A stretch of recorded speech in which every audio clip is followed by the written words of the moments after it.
Good afternoon, good evening, or whatever time it is that you are tuning into my channel and watching this video. Today is Thursday, January 1st, 2026. It's like 2025 just flew by. I mean, it's so weird looking back at pictures and videos and different events. Like if someone was to tell me, it's like May 2025, I would believe that. I wouldn't even question it because like the year just absolutely flew by. I didn't come on, I'm not for sure if I came on in November. I know I didn't have the time to come on in December because there was just so much going on with the holidays and yeah, just a lot going on. And unfortunately, there was some family members who passed away, making it even more so difficult to come on and speak about fibromyalgia, chronic pain, mental, physical illnesses,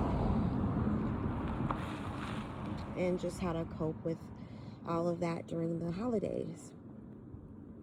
So I'm here now just to tap in and share a little bit about how I've been coping with the holidays.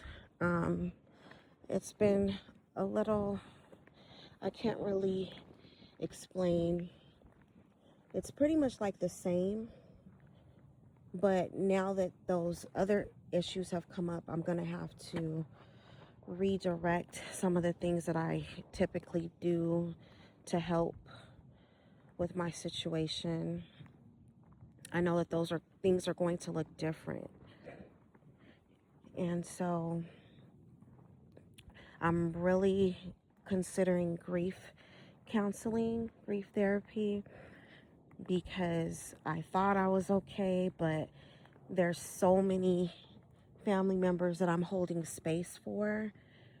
Not saying that I'm putting myself on the back burner or anything like that, but yeah, I'm wearing some different hats and I'm trying to be strong. I know people, oh, you don't have to be strong. You got to let it out. Don't hold it in. Yes, I do that.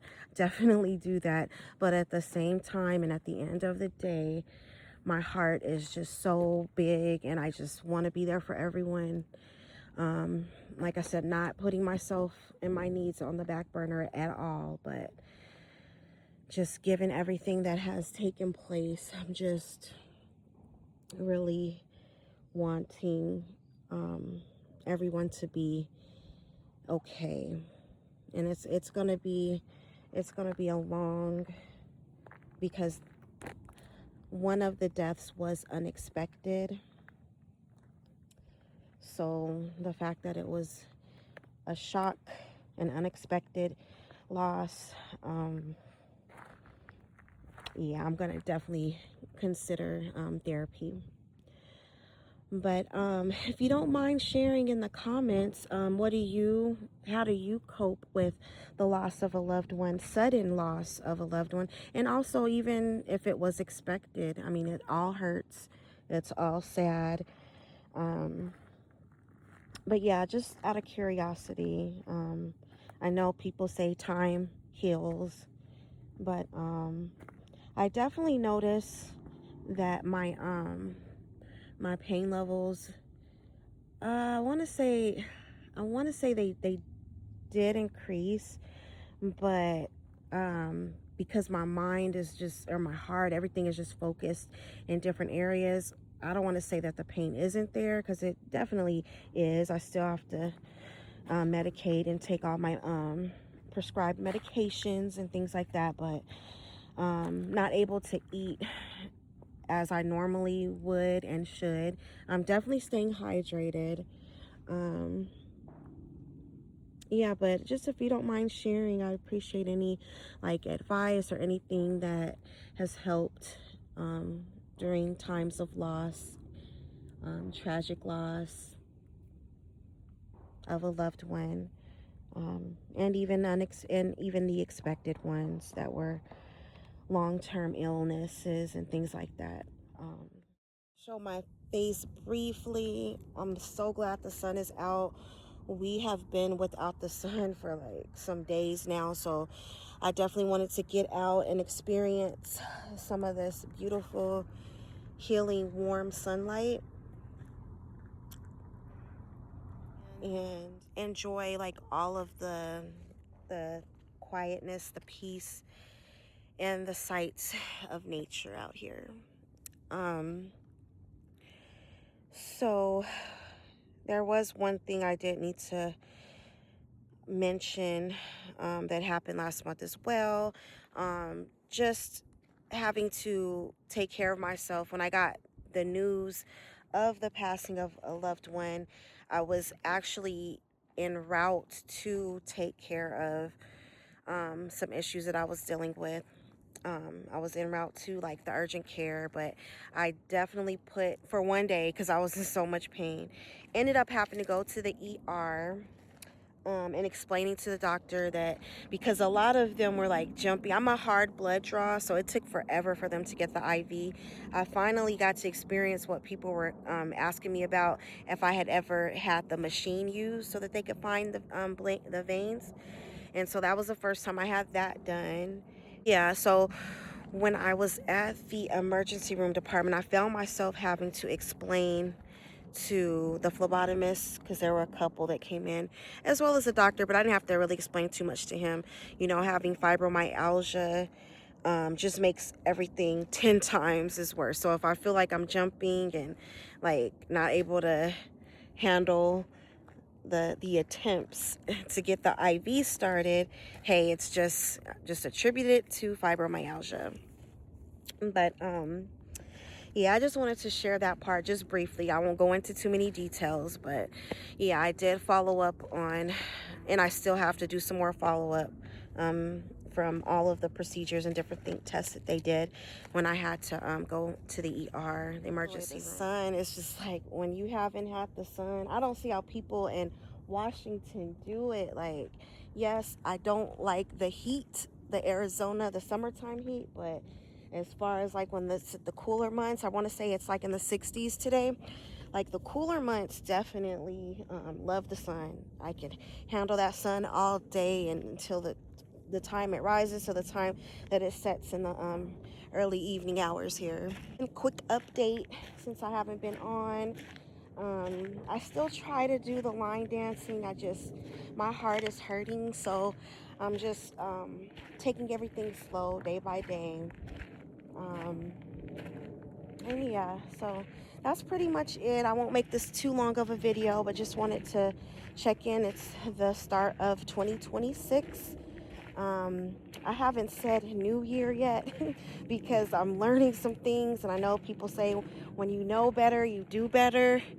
And I'm just learning some things, and I'm like, it's really starting to make sense. And so, yeah, I won't go into that whole tangent or that rabbit hole because, yeah, it can get pretty deep.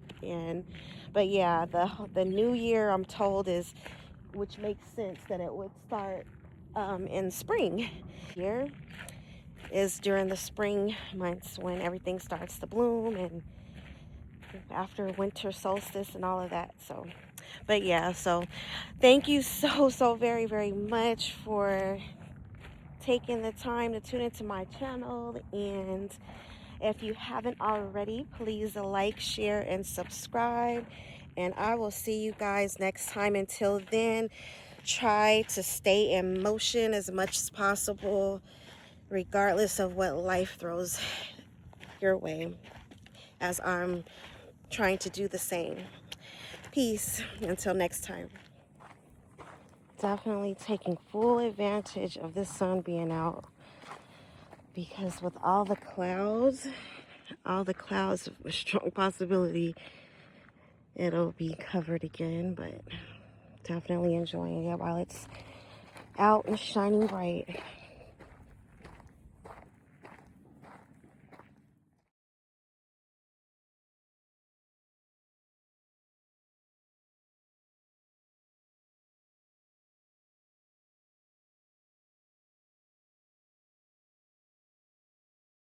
want to, but you feel so much pressure in this region and you want it.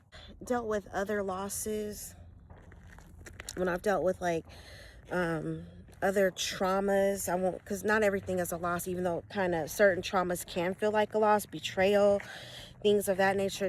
That all of those things can feel like a loss. And sometimes I can like pinpoint, it's so weird, sometimes I can pinpoint where I'm hurting, like where the pain is, and sometimes it's like right in my stomach area, the upper stomach region, to where like how some people may say, oh, I couldn't eat, I couldn't even think about eating, I was so traumatized or so hurt or heartbroken.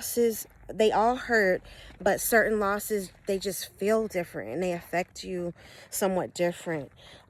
Child loss, the loss of a spouse, the loss of a parent, the loss of a grandparent, aunt, uncle, close friend. All of those hit different, in my opinion. I definitely felt the differences. They really hurt bad, but it's definitely a difference. I just can't all the way put my finger on describing how exactly it affects and hits different. Just grateful that that I'm still alive and able to move my body and be in motion.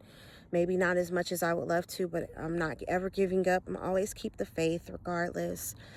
But yeah, I would like to know if you guys feel comfortable leaving a comment, if you can even explain of losses have affected you, because I can't, for whatever reason right now, I just can't think of like an explanation, like how to say, okay, well, when this person passed away, this is how I felt and this is why, and so on and so on. I can't even explain it really.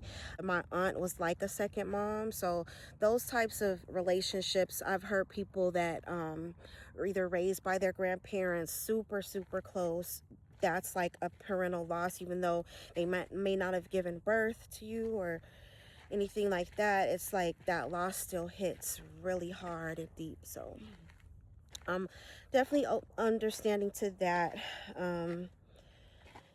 But yeah, it's and then not to bring up another person's situation, but I recall a male had lost a best friend of his, and it was traumatic, it was tragic, it was unexpected murder, and I just remember how heartbroken he was. But then not too long after that, his mother passed, and I didn't see that same reaction.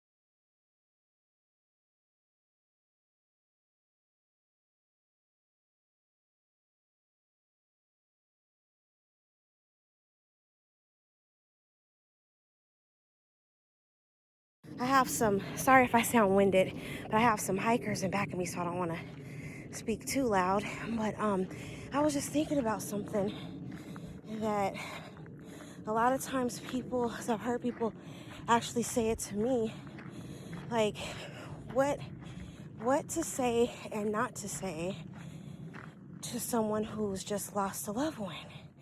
And so some people are offended and they feel like, well, they didn't say anything, they didn't reach out, they didn't try. A lot of times people do have difficulties with that, and some people really feel like by me saying I'm sorry for your loss or whatever, they feel it's not genuine or sincere, because they feel like, well, you don't talk to that person that much, you didn't even know the other person. But I personally have given people grace for their actions or lack thereof, and just everybody, I mean, there are those who do care, and then after a while they have their own lives and situations that they have to tend to. So I haven't been that type of person, but there are individuals out there that really take these periods of time serious, and they really like not pick and choose, but they really pay attention to those who have reached out, sent their condolences or whatever, or lack thereof. But yeah, I just wanted to mention that. That was one other thing that gets brought up